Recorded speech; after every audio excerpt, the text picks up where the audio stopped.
Nananatili ang panawagan ng kongresista na isa publiko ng BICAM ang kompletong impormasyon sa kung magkano ang alokasyon sa infrastructure projects sa bawat congressional district at sa bawat senador. Naninindigan din itong hindi boboto ng yes ang makabayan lawmakers upang o oras na i-ratify ang BICAM report para sa 2026 national budget.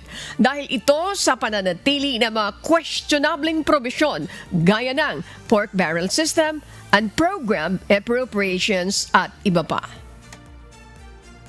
Malinaw na ang pinag-aawayan ngayon ay yung pork allocation sa DPWH, no?